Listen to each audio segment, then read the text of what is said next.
Today I'm going to be sharing with you some of my best base and building tips here in Once Human. I'm going to be going over some quick and easy tips that you can use to maximize your time when base building, as it can be a little bit finicky, especially on PC, and also some extra tips that are going to help you out generally around your base, such as covering things like Deviants. If you do enjoy the video, please do drop me a like and a subscribe down below, and without further ado, let's jump into it. Alright, so first things first, when you are building a base, if you're wanting to build a taller structure like you can see I have done here, if you enter into your building mode on PC, the keybind for this is B, but your respective button on whatever device you're on, you'll enter into the building mode and you'll see in the bottom left of the interface there is an enter flight mode button. Now, as far as I can tell from the community and from my friends that are playing, for the US keyboard layout that button is tilde.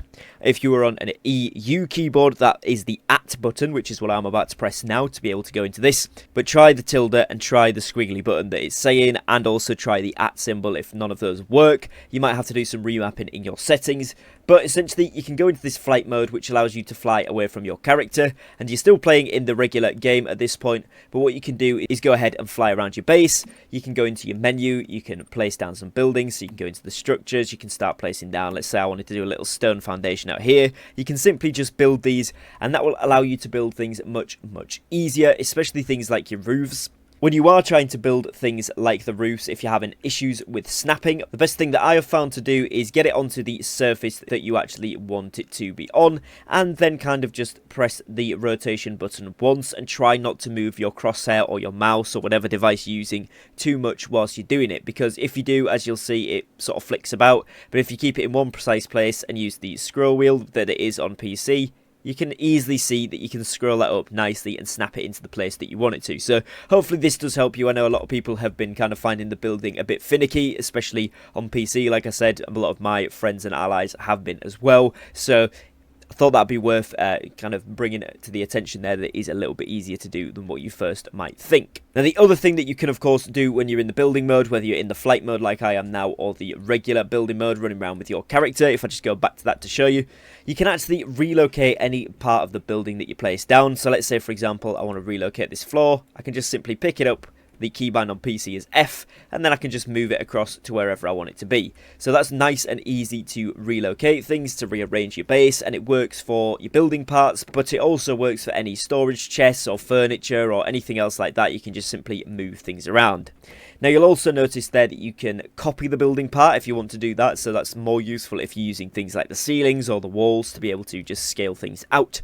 And if you want to demolish something, so if you want to rebuild some areas or get rid of something, you can press R on PC, or again, the relative keybind will show up on your device when you are in this mode, and that will actually give you back some of the resources that you used to build it, which is a really nice feature. It means that you can easily redesign your base as and when you would like to. Another thing to note with the building menu, if you go into the house blueprint section here, you can see you can go into the presets, and you can actually place down some of these preset houses. So Exquisite Villa, for example, says use blueprint or build. You can simply build that, and then you can place that somewhere in your territory. Obviously, you will need the space to do so. It will tell you, if you go into this menu and then onto the materials tab in the top right, what the materials you actually need to complete this build are. And if you have the correct ones in your inventory, you can simply place this down by pressing G or clicking on the build button and placing that somewhere inside your territory. So if you want a quick and easy build rather than having to go ahead and design your own thing, then you can go ahead and do that as well. Now, a big shout out to the community for this next one, but I'm going to be talking about Deviants, and a lot of you guys in the comments have given me some information and updates on these, so I really appreciate that.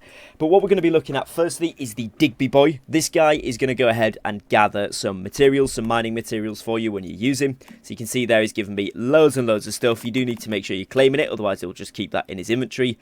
But essentially he will go around the base, around wherever you've placed your base, and mine up ores and resources for you, which is really nice.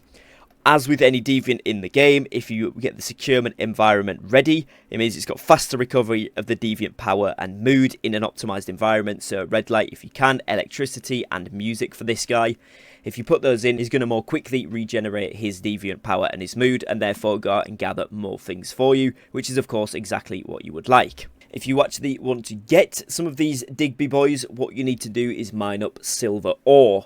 You'll find silver ore in and around the map. It does often look like the tin ore, so you've got to be careful that you're mining the right one. And every couple of minutes when you mine a silver ore, I think there is a little bit of a cooldown. I'm not exactly sure what the timer on that is, but when you mine a silver ore, then you can actually get a chance to get this guy, and you can have multiple of these going at one time. They will each bring you resources back, but of course you've got to have the amount of securement units for this.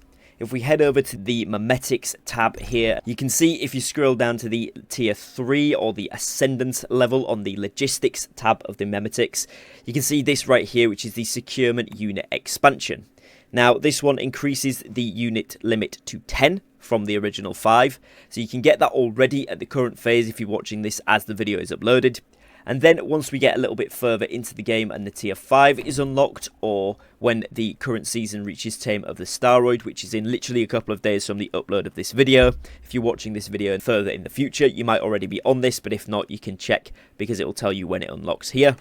And that will then give you 20, so it doubles it again, and then that's looking like it's going to be the maximum amount you can have, but that means you can have 20 of these guys on the go.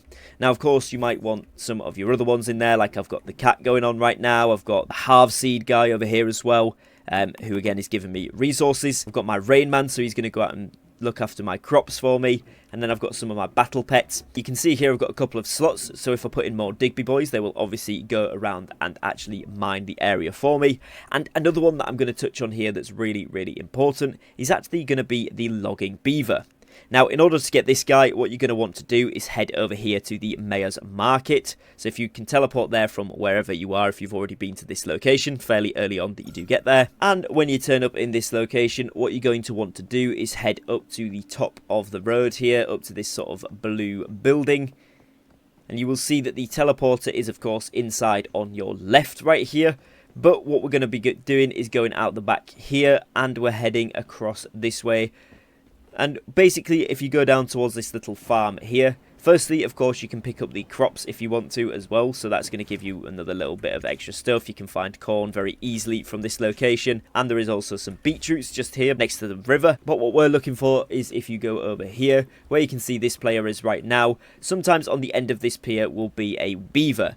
Now, because there's another player in this world, or sometimes somebody else has already grabbed it, what you can actually do, if that is the case, is head back up here. You can climb back up these rocks just at the side, head back inside and go to the teleporter and actually switch your world to a different world. So it's a different instance, basically, of the same server. So if you click G on PC, which is switch to another world, pick any of the ones that you want, switch to it by holding down F on PC. Again, whichever device you're on, it'll tell you the button. And you can go down here. Now, if you do have a scoped weapon, you might be able to see it from here. But for me, I'm just running back in and having a little look down. And as you can see, once you get a little bit closer, we can see he is there on this server for us. So we can run across and go and grab this bad boy. Now, you can do this as many times as you'd like. You can keep switching servers and they do respawn.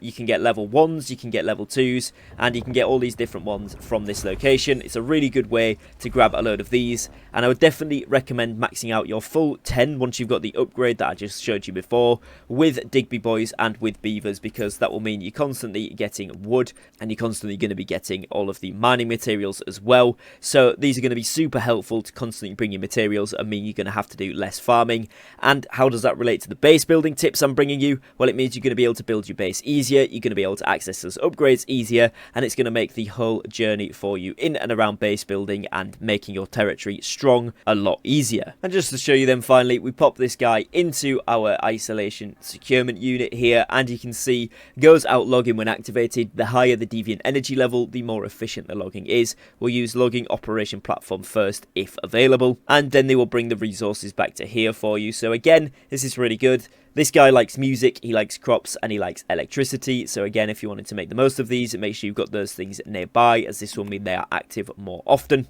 But that's going to really help you out when building your base, as you are going to have to farm less of those resources, like I said, which is a huge bonus. So that's going to be it for a couple of nifty base tips and tricks. If you've got any other tips and tricks that you have found, be sure to put them down below in the comments. And if you'd like to see me do a more in-depth guide on anything I've mentioned in this video, also let me know that down below in the comments as well. Other than that, make sure you drop me a like and subscribe to the channel if you have found this video useful and informative. And be sure you've got the notification bell on, as there is going to be plenty more Once Human content coming to the the channel very, very shortly. Other than that, thanks for watching, and I'll catch you on the next one. Peace.